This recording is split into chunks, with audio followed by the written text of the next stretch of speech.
क्योंकि Iran America deal के 24 घंटे के बीच डील पर संकट मंडरा रहा है। इजराइल के लेबनान पर हमले के बाद इस डील पर सवाल उठने लगे हैं। तो क्या नेतन्याहू इस डील को लागू नहीं होने देंगे, यह सवाल उठ रहा है। इजराइल है कि मानता ही नहीं। डील के बाद भी इजराइल लेबनान पर लगातार अटैक कर रहा है और देखिए हिजबुल्लाह के कई लड़ाकों को मार गिराने का दावा किया गया है।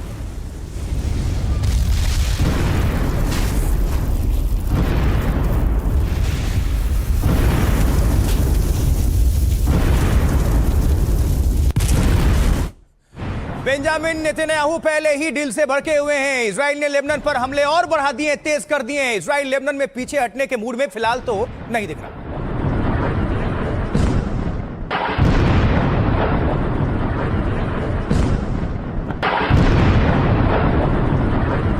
ये इजराइल ने अटैक किया लेबनान में, वही धमाके सुन रहे हैं आप। सुनिए एक बार गूंज।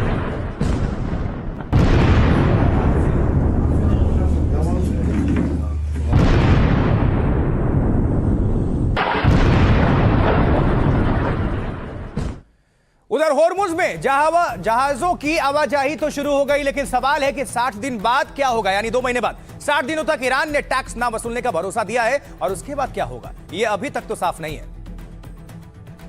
2 महीने के डेडलाइन के बाद क्या स्थिति होगी, तो चलिए आपको बता देते हैं। जान लीजिए आखिर डील को लेकर सस्पेंस क्यों बन गया है। डील के बाद आगे और अब कैसे बातचीत होगी। अमेरिका ईरान डील के अगले दिन ही टेंशन शुरू और डील के बावजूद इजराइल का लेबनान पर हमला चल रहा है। इजराइल के हमले में 18 लोगों की अब तक मारे जाने की खबर है, 50 के आसपास जख्मी भी हैं। इजराइल के मंत्री ने कहा इसी बीच कि पूरे लेबनान को जला देंगे। इजराइल शुरू से ही इस डील के खिलाफ बयान दे रहा है, जबकि लेबनान पर हमले रोकने डील की शर्तों में है। इजरायली सेना का दावा है कि हिजबुल्लाह के दर्जनों लड़ाके काम तमाम उनका मारे जा चुके हैं। इजरायली हमलों पर ईरान ने नाराजगी जाहिर की है। डील के बाद अमेरिका ईरान में बातचीत हो रही थी, दोनों देशों के बीच स्विट्जरलैंड में यह बातचीत हो रही थी, लेकिन इजराइल के हमले के बाद इसे रद्द कर दिया गया है। आगे बातचीत कैसे शुरू होगी इस पर कुछ नहीं कहा गया है और इसी वजह से अमेरिका ईरान डील पर संकट के बादल मंडरा रहे हैं। ईरान ने इजराइल के लेबनान पर हमले को लेकर साफ साफ कहा है कि अमेरिका पहले लेबनान में हमले रुकने की गारंटी दे, इसके बाद ही दोनों देशों में आगे की कोई बातचीत होगी।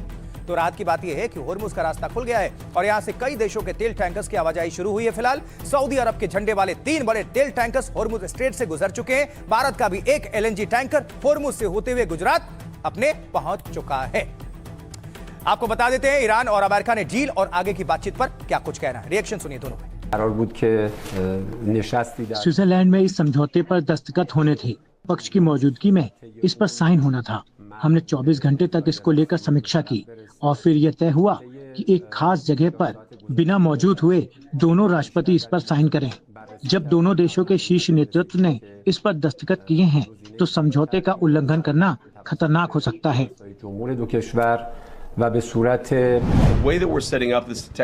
हमारी योजना स्विट्जरलैंड जाने की है, लेकिन कब ये होगा पता नहीं। इस समझौते में राजनीतिक नेतृत्व पूरी तरह शामिल रहा। परमाणु मुद्दे पर बातचीत आसान नहीं थी। ईरान के यूरेनियम को कैसे खत्म किया जाएगा, ये सब बेहद तकनीकी मामला है। स्विट्जरलैंड में इस मुद्दे पर चर्चा होनी है। अब भारत से जुड़ी खबर, क्योंकि डील के बाद भारत के लिए अच्छी खबर आई। कतर से एलएनजी टैंकर दिशा होर्मुज के रास्ते गुजरात पहुंच गया है और सऊदी अरब सहित कई देशों के जहाज भी होर्मुज से गुजरे हैं।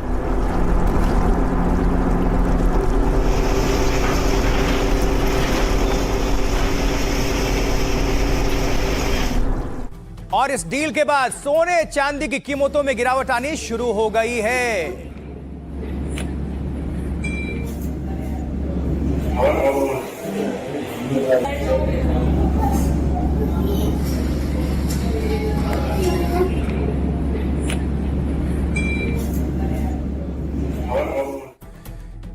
तो आइए समझ लेते हैं सोना चांदी कितना सस्ता हुआ और क्या आगे कुछ बदलाव हो सकता है। जान लीजिए। देखिए अमेरिका ईरान समझौते के सोने चांदी पर असर दिखा।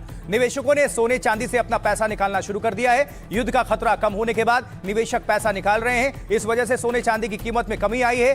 गोल्ड सिल्वर ईटीएफ में भारी बिकवाली देखी गई और साथ ही डॉलर के मजबूत होने से भी सोने चांदी का भाव गिरा है।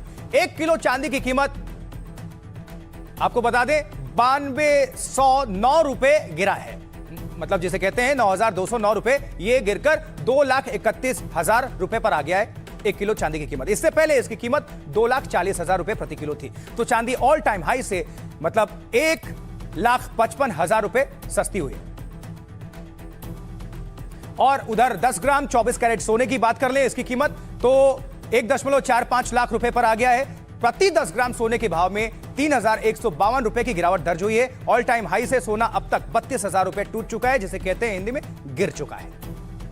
और अब सोने चांदी की कीमतों में गिरावट का ज्वेलर्स कैसे देख रहे हैं, इसका असर आने वाले समय में भी लेकर उनको सुना देते हैं, सीधे सुनिए। वॉर की वजह से सोना बढ़ा था, जिसकी वजह से क्रूड भी बढ़ा था, और अब क्रूड घट गया है थोड़ा बहुत, इससे सोना घटेगा और सोने में मंदी आएगी, इवन कि चांदी में मंदी आएगी। और जहाँ तक सवाल है सरकार का, सरकार ने कस्टम ड्यूटी बढ़ाई है, लेकिन लोग बाई कर रहे हैं। कोई ना कोई कस्टमर अपना रिसाइकल गोल्ड कैसे भी आते हैं और खरीदी कर जाते हैं। बिल्कुल जैसे सोना घटेगा, लोग राह देख रहे हैं और इसकी भाव की राह देख रहे हैं कि किस तरह सोना घटा और चलो खरीदी करो। तो एक बहुत बड़ी खरीदी बाकी है, शादियों की खरीदी बाकी है, डेफिनेटली कस्टमर आएंगे। डील को लेकर अमेरिकी उपराष्ट्रपति जेडी वेंस भी सुर्खियों में है। अगर डील पर बात बन गई तो जेडी वेंस राष्ट्रपति की रेस में आ जाएंगे, लेकिन अगर डील फेल हो गई तो काफी मुश्किल होने वाली है। अब ये कैसे, आपको समझा देंगे। चलिए जान लीजिए, बता देते हैं कि कैसे जेडी वेंस के लिए यह डील हीरो या फिर विलेन बनने जैसा ही होने जा रहा है। तो अमेरिकी उपराष्ट्रपति की किस्मत ईरान से डील पर टिकी हुई है। अगर अमेरिका ईरान जंग रुक जाता है तो जेडी वेंस हीरो बनकर उभरेंगे, और अगर डील फेल हो गई तो जेडी वेंस विलन साबित होंगे वहां अमेरिका में। अमेरिकी उपराष्ट्रपति की किस्मत पूरी तरह से इस डील पर निर्भर है, टिकी हुई है। अगर जंग रुक गई तो 2028 में अमेरिकी राष्ट्रपति के पद के बड़े दावेदार बन जाएंगे जेडी वेंस, और अमेरिका ईरान डील में जेडी वेंस बड़ा चेहरा बनकर उभरे हैं। जेडी वेंस लगातार इस डील के समर्थन में बयान दे रहे हैं, साथ ही ईरान से डील को लेकर बचाव भी कर रहे हैं, और वेंस इस डील को डिफेंड करने की पूरी कमान संभाले हुए हैं। अमेरिकी रिपब्लिकन पार्टी के अंदर से ही डील की तीखी आलोचना भी हुई, तो उपराष्ट्रपति जेडी वेंस ने बेहद कड़े शब्दों में इसका जवाब दिया। ट्रंप ने पहले ही कहा था कि अगर यह समझौता विफल हो जाता है तो वो इसका दोष वेंस पर डाल सकते हैं। रिपोर्ट के मुताबिक अगर ईरान के साथ हुआ समझौता कामयाब होता है तो वेंस 2028 में होने वाले राष्ट्रपति चुनाव के सबसे बड़े दावेदार हो सकते हैं। यह है पूरी कहानी। अब आगे बढ़ते हैं अगली खबर, क्योंकि अब आपको बता देते हैं कि कैसे एक बार फिर पड़ोसी मुल्क पाकिस्तान में आतंकवादी डरे हुए, सहमे हुए, और कैसे ड्रोन हमलों से पाकिस्तान इस वक्त थर्राया हुआ है। सबसे पहले आपको यह एआई जनरेटेड वीडियो दिखाते हैं, जरा इस पर गौर करिएगा। अब दावा है कि अफगानिस्तान ने पाकिस्तान के 2 इलाकों में ड्रोन से हमला किया है। यह पहले भूमिका समझने के लिए इसको देख लीजिए।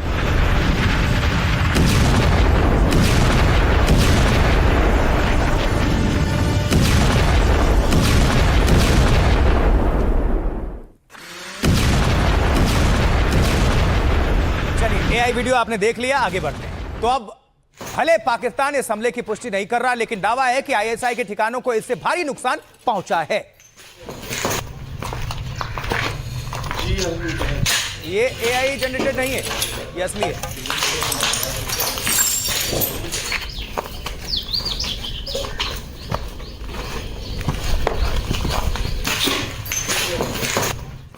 अब अगली तस्वीर, दावा है कि जिस ड्रोन से अटैक हुआ ये उसी का वीडियो है।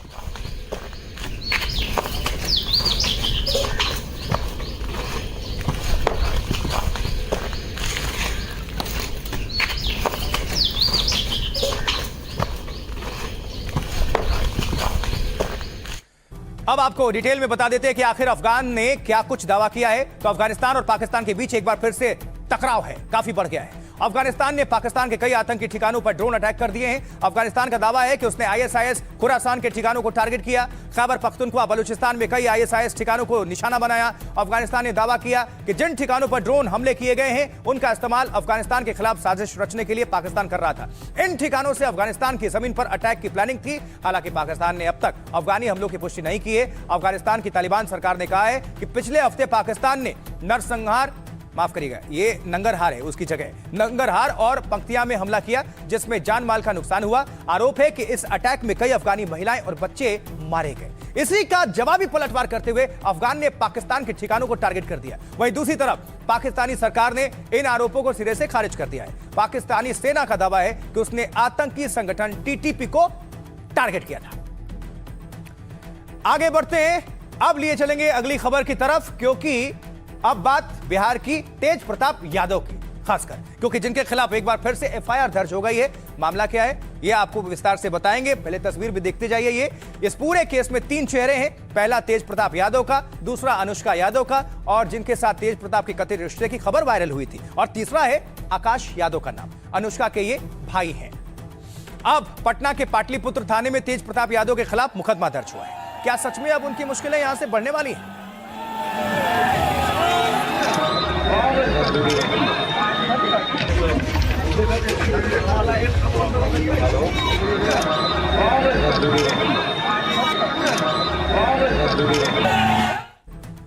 तो चलिए विस्तार से ग्राफिक्स के जरिए आपको पूरा विवाद समझा देते हैं। तेज प्रताप यादव पर एफआईआर दर्ज होने के बाद उनकी मुश्किलें बढ़ गई हैं। जिस अनुष्का यादव से कथित रिश्ते को लेकर लालू यादव ने तेज प्रताप यादव को आरजेडी पार्टी और परिवार से निकाल दिया था, आपको याद होगा। अब उन्हीं अनुष्का यादव की वजह से तेज प्रताप यादव के खिलाफ शिकायत हुई है। अनुष्का के भाई आकाश यादव ने पटना के पाटलिपुत्र थाने में एफआईआर की दायर की है। आरोप है कि तेज प्रताप यादव जबरन आकाश के घर के अंदर दाखिल होते हैं। दावा है कि आकाश राजस्थान के खाटू श्याम मंदिर गए हुए थे। उस वक्त घर में उनकी मां अनुष्का समेत 2 और लोग मौजूद थे। आरोप है कि तेज प्रताप यादव ने दरवाजा खुलवाने के लिए दबाव बनाया और विरोध करने पर परिवार को गंभीर परिणाम भुगतने की धमकी दी गई। दावा है कि वो अनुष्का की बेटी उज्जैनी से मिलने का दबाव बनाते हैं। आकाश यादव ने बताया कि उन्हें लॉरेंस गैंग से भी धमकियां मिली। हालांकि तेज प्रताप यादव ने सभी आरोपों का पूरी तरह से खंडित किया है, नकारा है। तेज प्रताप ने कहा है कि ये सारे आरोप राजनीतिक रूप से प्रेरित हैं। वो बोले कि उन्हें न्यायपालिका और कानूनी प्रक्रिया पर पूरा भरोसा है और उनके छवि को नुकसान पहुंचाने वाले का सच जल्द सामने आ जाएगा। अब इस मामले को लेकर पुलिस क्या कह रही है, सीधा सुनते हैं। आवेदक आकाश यादव का एक आवेदन प्राप्त हुआ पाटलिपुत्र थाना में ही। उनके घर पे पूर्व मंत्री तेज प्रताप यादव जी 6 तारीख को गए थे, रात को 9:30 बजे, और इनके द्वारा यह भी आवेदन में लिखा गया है कि इसके पश्चात उनको फोन आया एक इंटरनेशनल नंबर से, यूएसए के नंबर से, जिसमें उनको धमकी दी जा रही थी कि आपको मतलब जान से मार दिया जाएगा।